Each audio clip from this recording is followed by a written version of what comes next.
억울한 상황 속에서 자신의 입장을 해명해 본 경험이 있으십니까? 억울한 상황에 처하게 되면 되게 감정적으로 흥분하게 되죠.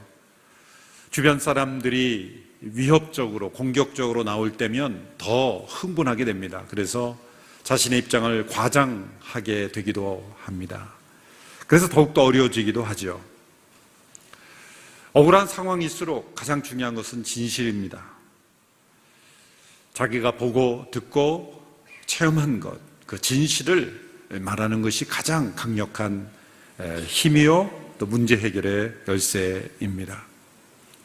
사도 바울이 매우 위험한 그리고 억울한 상황에 처해 있습니다. 유대인들이 가장 싫어하는 그리고 가장 금기시하는 일을 했다라는 그러한 누명을 쓴 것입니다. 성전 안뜰에 이방인들이 들어가서는 안 되는 지역에 이방인들을 데리고 들어갔다라는 그런 누명을 쓴 것이죠. 로마 정부조차도 이 성전 안뜰에 이방인을 데리고 들어갔을 때는 그것을 어긴 자는 그 성전 그 뜰에는 죽음에 처한다라는 경고문을 붙여 있고 실제로 그것을 어겼을 때는 유대인들에게 사형 집행권을 넘겨줄 정도로 로마 정부조차도 인정해준 그만큼 유대인들이 싫어하는 것. 그 사도 바울이 그것을 굳이 어기면서까지 데리고 들어갈 이유가 전혀 없죠.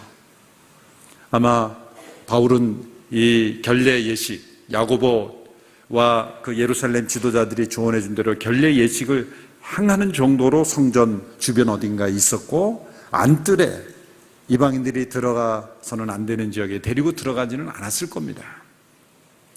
그러나 누군가가 바울을 보았고 성전 주변에서 이방인과 함께 있는 것을 누군가 보았고 그것을 왜곡되게 소문을 낸 것이죠. 처음에 아마 바울을 본 사람은 이렇게 얘기했을 거예요. 바울과 이방인이 성전에 있는 것을 보았는데 혹시 성전 안뜰에게까지 데리고 간 것은 아닐까? 이렇게 했을 거예요. 분명히 아닐까 했어요. 근데 그 소식을 들은 사람은 아닐까를 빼고 성전 안뜰에 들어갔대 이렇게 전한 거죠. 이건 다른 거죠. 몇 사람 그 소식이 소문이 전해지면서 사실이 왜곡되고 그리고 바울은 엄청난 누명을 쓰게 된 것입니다. 이처럼 사람의 입에서 입으로 전해지는 소문이 순식간에 왜곡되어서 그리고 불의한 그러한 희생을 당하게 하는 일들이 얼마나 많습니까? 제가 미국에서 돌아왔을 때 돌아가신 사랑의 교회 오카노 목사님을 찾아뵙고 인사했을 때 점심을 사주시면서 몇 가지 목회에 중요한 조언을 해주시는 가운데 가장 오래 말씀하신 내용이 바로 이런 내용이었어요. 많은 사람들이 이런저런 얘기를 하는데 들려오는 소문으로 절대 믿지 마라. 본인이 직접 보고 듣고 체험한 것 외에는 다 부풀려질 수 있다는 것을 염두에 두지 않으면 중간에서 이렇다 저렇다 얘기해 주는 것 때문에 마음 상하고 올바른 판단을 하지 못하게 되는 경우가 많다라는 것을 체험적으로 여러 상황을 통해서 저에게 말씀해 주셨던 기억이 납니다. 바울은 억울한 누명을 쓰고 있어요. 유대인들에게는 지금 변절자라는 그러한 누명을 쓰고 있습니다. 율법을 무너뜨리고 성전을 무너뜨리고 무시하는 유대인들이 중시하는 그런 법들을 무너뜨리는 변절자다라는 누명 속에서 지금 죽음의 위기에 처해 있죠. 많은 유대인들이 몰려들어서 그를 죽이려고 할 때 로마 군인들이 그를 보호했죠. 불법적인 그런 폭력이 자행되지 않도록 로마 법적인 질서의 차원에서 가로막은 거예요.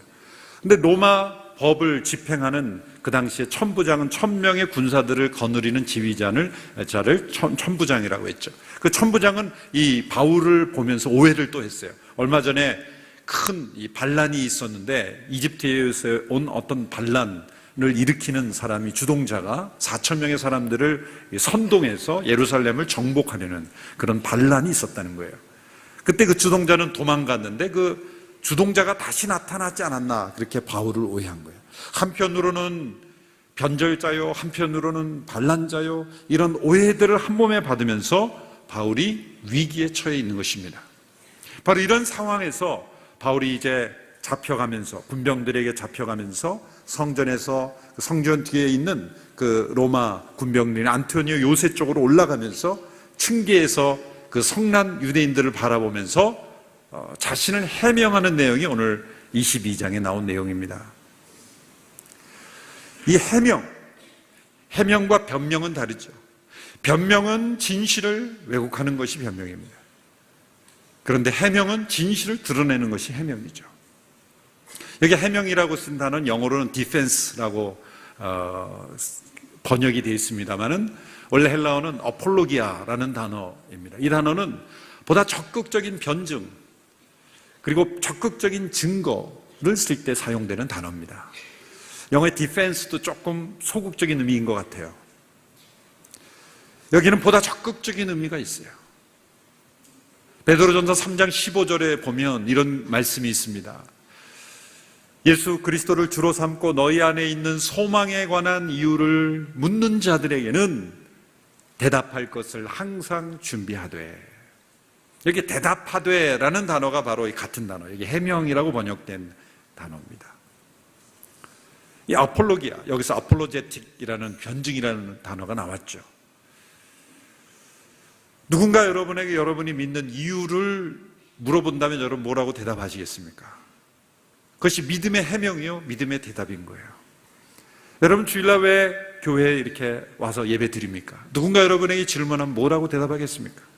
할 일도 없는데 공휴일에 갔다 오지 그렇게 대답하시겠습니까? 설교 시간에 자는 것은 꿀맛이야 그런 대답을 하겠습니까?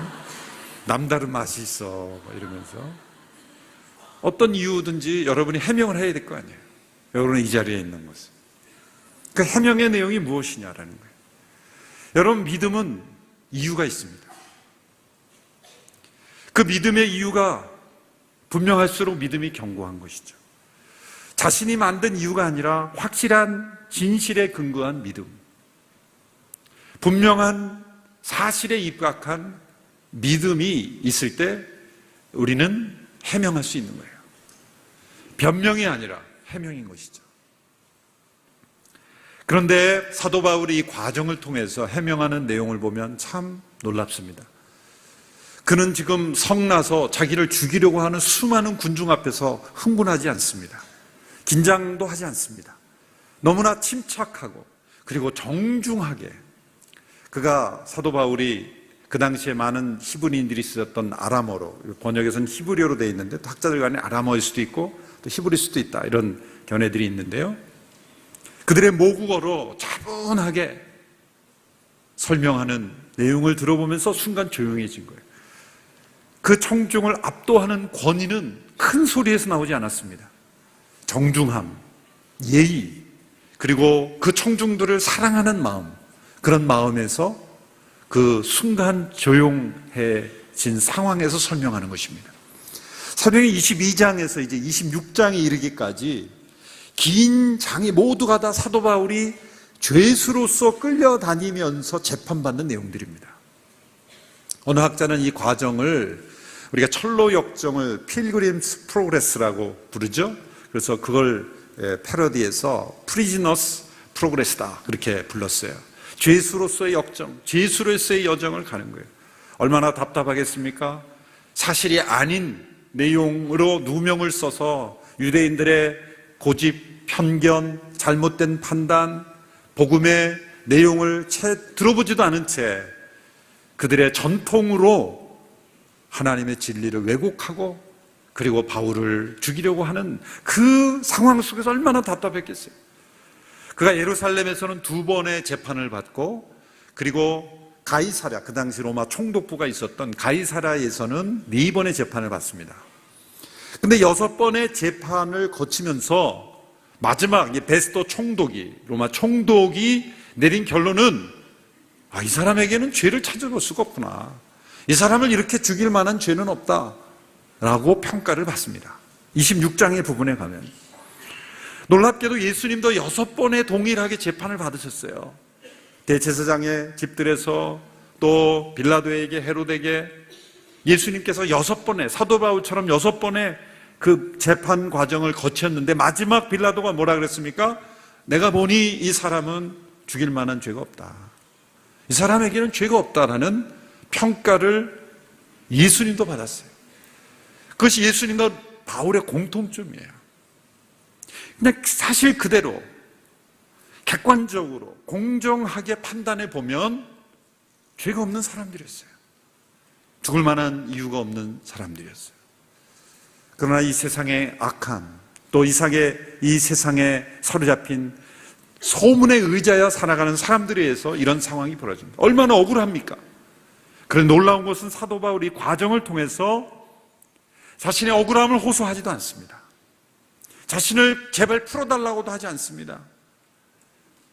자신이 얼마나 옳은 사람인가를 말하고 하지도 않아요.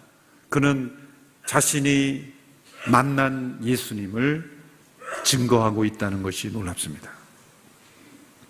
이 해명 과정을 통해서 그는 무엇을 말하고 있냐면 자신은 유대교의 변절자가 아니다라는 거죠. 자신은 배신하는 것이 아니다 라는 것을 강력하게 호소하면서 변절이 아니라 자신은 변화된 것이다. 아니, 변화보다 더 강력한 단어, 변혁이라고 저는 붙이고 싶어요. transformation. 변혁이라는 단어가 더 맞죠. 예수님을 믿는 것은 우리가 어떤 살아가면서 어떤 종교적인 액세서리를 더하는 것이 아니라 근본이 변하는 거예요. 옛사람이 변하여 새사람이 되는 거예요. 죽었다가 살아나는 거예요. 변혁이죠. 그는 오늘 22장 1절에서 5절까지에 보면 자신이 얼마나 율법에 열심이었는지를 설명하고 있습니다. 22장 보실까요? 22장 3절부터 3절 말씀 우리 같이 읽어볼까요? 3절의 말씀 같이 읽습니다. 시작. 나는 길리기아 지방의 다소에서 태어난 유대 사람이지만 이 도시에서 자랐습니다. 나는 가말리엘의 지도 가운데 우리 조상들의 율법으로 엄격한 훈련을 받았고 오늘 여기 모인 여러분 못지않게 하나님께 대한 열심이 있었습니다. 저는 유대 사람으로 태어났고 다소에서 자랐지만 예루살렘에 와서 가말리엘, 그 당시에 가장 유명한 율법학자였어요. 권위 있는 율법학자 밑에서 엄격한 훈련을 받았고 누구보다도 하나님께 열심히 있었던 사람입니다. 왜 자신의 과거를 설명합니까? 자신은 변절자가 아니라는 거죠. 자신은 여러분들이 믿는 하나님에 대한 배신을 한 것이 아닙니다. 율법을 무너뜨리려고 한 것이 아닙니다. 그것을 설명하는 거예요. 그럼 무엇입니까? 왜 바울이 이렇게 변화되는 것입니까? 그는 자신의 이런 변화의 이유를 지식이 아니라 만남 때문이다라고 고백하고 있는 거예요. 여러분, 그런 많은 지식이 있었어요. 그 당시 최고의 율법학자로부터 교육받은 지식이 가득한 사람이었어요. 그런데 그 지식의 결과가 무엇이었습니까? 예수님을 따르는 사람들을 무고히 감옥에 가두고 핍박하고 죽이려고까지 한 사람이 되어버립니다. 여러분, 이 많은 지식이 얼마나 사람을 위험하게 만드는지를 보는 겁니다. 사회적인 많은 지식을 가진 사람들이 얼마나 무서운 사람이 됩니까?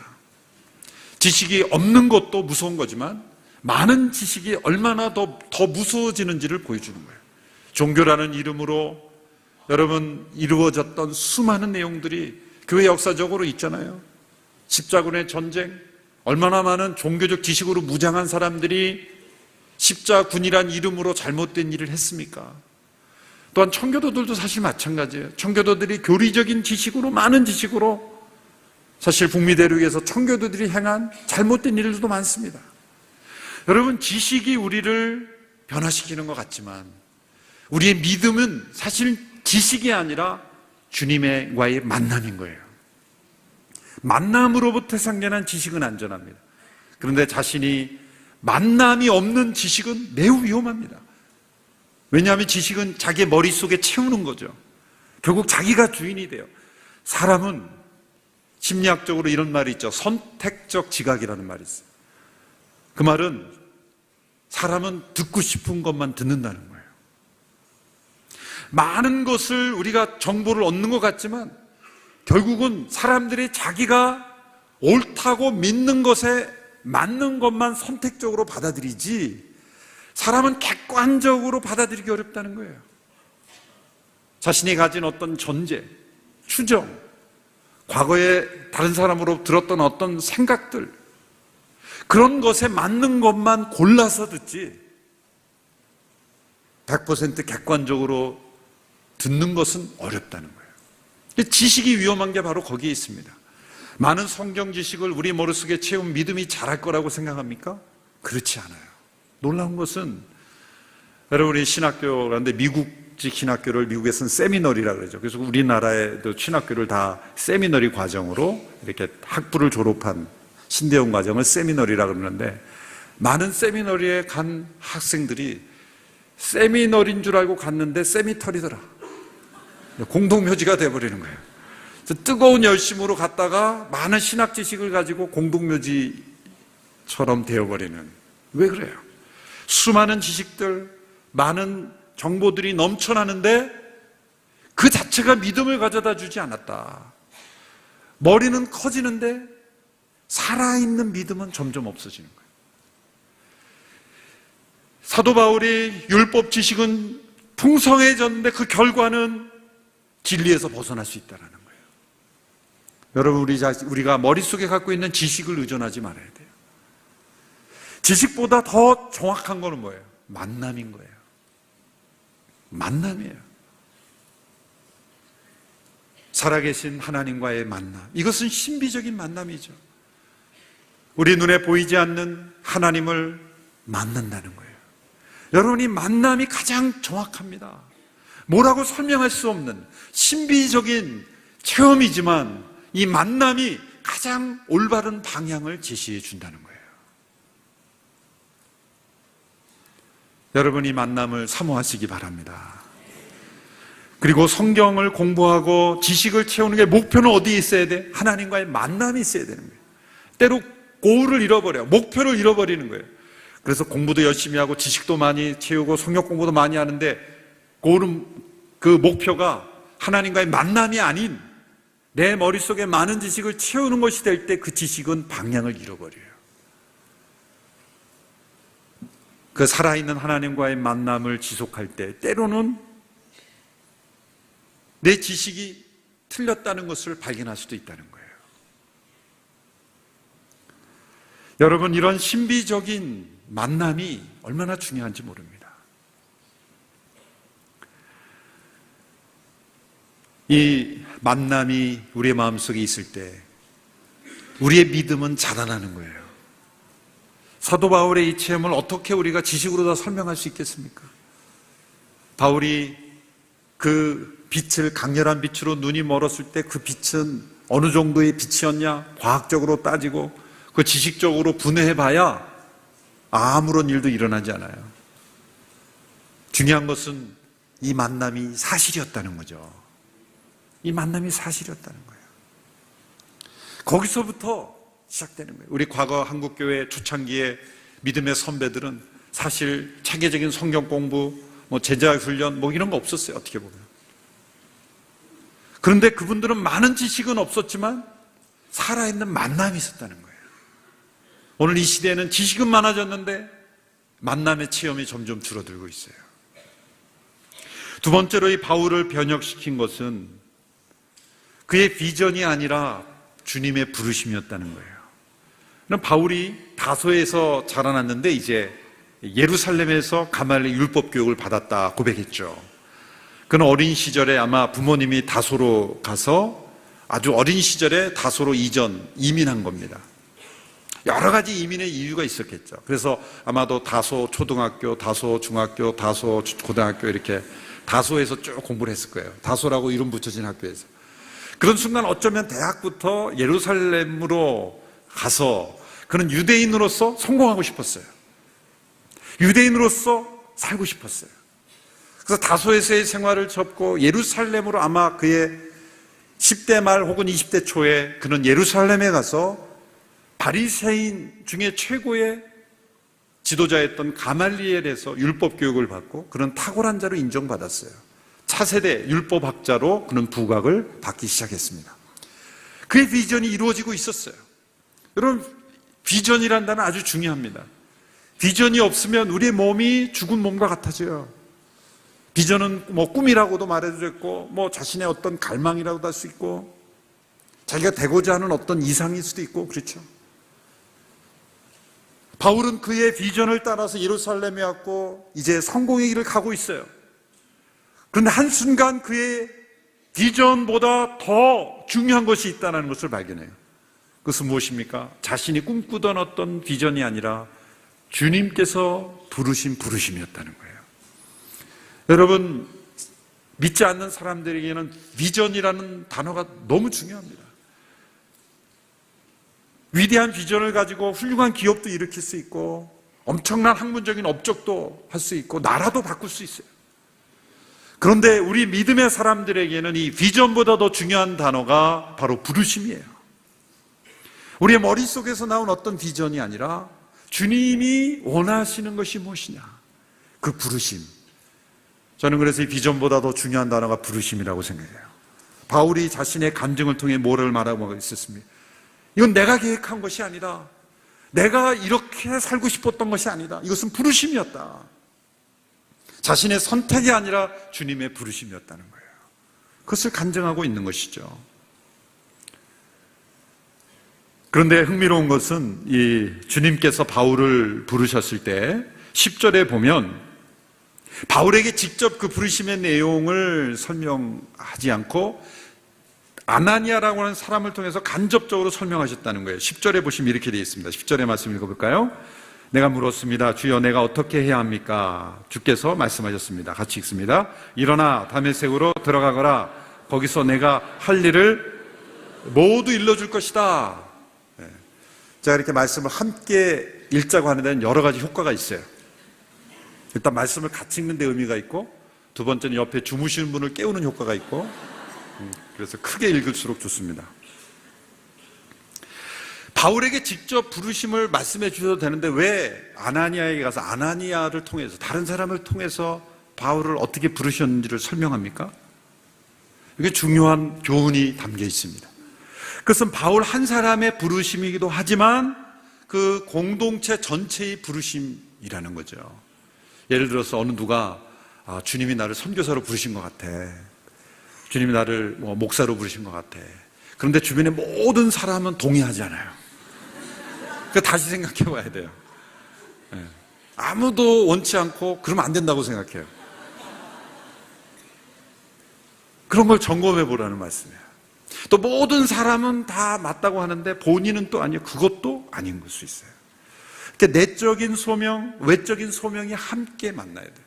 때로는 시차가 있을 수 있어요. 또 시차가 간격은 있을 수 있지만, 그러나 바울 한 사람의 부르심만이 아니라 공동체적인 부르심, 그리고 바울만의 사역이 아니라 우리 모두에게 주시는 부르심이라는 것을 설명해 주시는 과정인 것입니다. 세 번째로 이 바울의 변혁의 내용은 무엇입니까? 그는 앞을 보지 못했다가 다시 뜨게 되는 체험을 통해서 이 세상에 대해서는 눈을 감고 하나님의 나라와 하나님의 역사에 대해서 눈을 뜨는 자로 변화되었다는 거죠. 그가 다메섹으로 거의 이르렀을 때 강렬한 빛이 비추었죠. 이 빛은 태양빛이 아닙니다. 사실 이 세상에서 가장 강렬한 빛은 태양빛이지만 태양 자체가 빛은 아니죠. 태양이 빛을 발한다고 향하지만 아니죠. 다른 어떤 빛을 통해서 태양은 발광체일 뿐입니다. 그 빛의 근원은 어디입니까? 굉장히 철학적인 질문이죠. 빛의 근원은 하나님이시라고 말해요. 빛을 창조하신 분이 계신데 빛조차도 창조물이고 빛의 근원이 되신 하나님이 계시는 거예요. 그 빛은 인간이 직접 만날 수 없는 빛입니다. 그 빛이 잠시 동안 바울에게 비쳤을 때 눈이 멀어버렸어요. 왜 바울에게 앞을 보지 못하는 그런 상황에 처하게 하셨을까요? 그 메시지는 뭘까요? 우리 신체에 어떤 때로 고난이 올 때, 육신의 질병이 고난이 올 때도 다 메시지가 있죠. 야곱에게는 이 환도뼈가 위골되는 그런 아픔을 주셨죠. 왜 환도뼈일까? 다른 어떤 신체 부위가 왜 환도뼈일까? 그것은 이 야곱이 가졌던 꾀, 인간적인 계획, 잔꾀, 어떤 일이 있어도 포기하지 않는 이기심, 그런 걸 상징하는 것이 그의 환도뼈였어요. 그거를 무너뜨림으로써 야곱이 아닌 이스라엘의 인생으로 트랜스포메이션 시키는 거예요. 변혁시킨 거예요. 야곱에게서 변화되는, 야곱이 또 다른 야곱이 되는 게 아니라 이스라엘로 완전히 변화되는 변화를 가져오게 하신 거예요. 이제 바울을 눈을 멀게 하심으로 이제는 예전의 바울이 아니라 온전히 변화된 바울. 흔히 우리가 사울이 바울 되었다, 그 말은 틀린 말입니다. 사실은 사울은 히브리식 이름이고 바울은 헬라식 이름이에요. 똑같은 이름의 바울이지만 완전히 변혁된 사람. 어떤 변화가 일어납니까? 이제는 세상을 보는 시력만 있었는데 이제는 영의 세계를 보는 눈이 띄어진 거예요. 많은 율법의 지식이 있었지만 이 주님을 만나기 전까지 그는 눈이 열리지 않았어요. 영안이 띄어져야 보이는 것이 하나님의 세계입니다. 육신의 눈으로 보이는 것으로 하나님을 볼 수가 없습니다. 그러나 때로 우리의 삶 속에, 고난 속에, 질병 속에, 아픔 속에, 시험 속에서 우리의 육신의 눈이 보이지 않은 그때에 우리는 하나님의 세계를 볼 수 있는 눈이 열리게 되는 거예요. 바울에게 그것을 허락하신 거예요. 고린도후서 4장 6절에서 바로 자신의 체험을 이렇게 고백하고 있습니다. 고린도후서 4장 6절의 말씀을 같이 한번 읽어보겠습니다. 시작. 어둠에서 빛이 빛이라고 명하신 하나님께서 우리의 마음에 예수 그리스도의 얼굴에 있는 하나님의 영광을 아는 빛을 비추셨기 때문입니다. 어둠 속에 있을 때 빛이 있으라 하신 하나님께서 우리의 마음속에 빛을 비추시고, 여러분 우리가 예수님을 믿게 된 것 빛을 비추셨기 때문이에요. 그 빛이 바울에게 임했을 때 그는 자신이 알고 있던 모든 지식을 하나도 꿰게 되었어요. 한순간에 빛이 임할 때는요, 보게 돼요. 나 같은 죄인 살리신 주은의 놀라와, 그 가사 마지막 부분에 이런 내용이 있죠. 예전에는 내가 앞을 보지 못하였으나 이제는 보게 된다. I was blind, but I see. Now I see. 이제는 보게 된다. 이것이 바울에게 일어나는 변혁이요, 우리 모두에게 일어난 변화요, 또 우리에게 일어나야 되는 변화입니다. 여러분, 지식으로 믿음을 찾는 것이 아니라 만남으로 믿음이 찾아지는 거예요. 우리의 비전보다 더 중요한 것이 주님의 부르심이에요. 그리고 이 세상에 대해서 눈을 감고 하나님의 세계에서 눈을 뜨는 것이 우리에게 있어야 될 변화인 것입니다. 주님께서 바울을 찾아오셨을 때, 사울아 사울아 내가 어찌하여 나를 핍박하느냐, 얼마나 인격적이고 자비롭고 은혜로운 질문입니까? 여러분, 질문을 던진다는 것은 회복하고 싶다는 거예요. 성경에 보면 많은 질문이 나와요. 창세기 3장부터 타락한 아담과 하와에게 아담아 내가 어디 있느냐 질문하신 것은 찾으신다는 것이고, 찾는다는 것은 회복하고 싶다는 거예요. 놀라운 것은 뱀에게는 질문하지 않아요. 뱀아 어디 있느냐 질문하지 않아요. 아담과 하와에게는 추궁하십니다. 내가 어찌하여 이렇게 했느냐 추궁했어요. 그런데 뱀에게는 너가 어찌하여 유혹했느냐 추궁하지 않아요. 왜? 존재 자체가 이제는 회복이 불가능한 존재이기 때문에 여러분, 사단을 회개시키려고 하지 마세요. 사단은 피하는 겁니다. 하나님도 질문을 안 드셨어요. 사단과 대화하면서 뭔가 해보겠다는 것 조심하셔야 돼요. 사단은 지옥에 떨어지, 지옥은 사단을 위해서 존재하는 거지 사람을 위해서 존재하는 게 아니에요. 그런데 따라가려고 하면 안 되는 거예요. 사단에게 질문하지 않았어요. 뱀에게 회복을 요구하지 않았어요. 정해진 거예요. 운명이 정해진 거예요. 수많은 질문들이 있는 것처럼 사울아 내가 어찌하여 내가 날 핍박하느냐, 회복하고 싶다는 거예요. 그것이 바울을 변화시킨 것입니다. 여러분, 이 바울이 그 억울한 상황을 지나면서 자신의 억울함을 호소하지 않고 자신이 경험한 이 진실한 체험을 있는 그대로 증거함으로써 오히려 살아계신 주님의 임재하심이 나타나게 되었다는 거예요. 우리 인생이 구찬 변명이 필요한 인생이 되지 않게 되기를 바라고, 우리의 해명을 넘어서 주님을 증거하는 그러한 삶이 될 수 있게 되기를 축원합니다. 기도하겠습니다.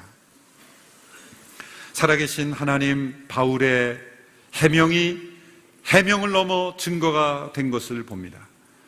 주님, 우리의 지식으로 주님을 만나는 것이 아니라 주님을 만남으로 우리의 믿음이 자라며 지식이 자라는 저희들이 되게 하여 주시옵소서.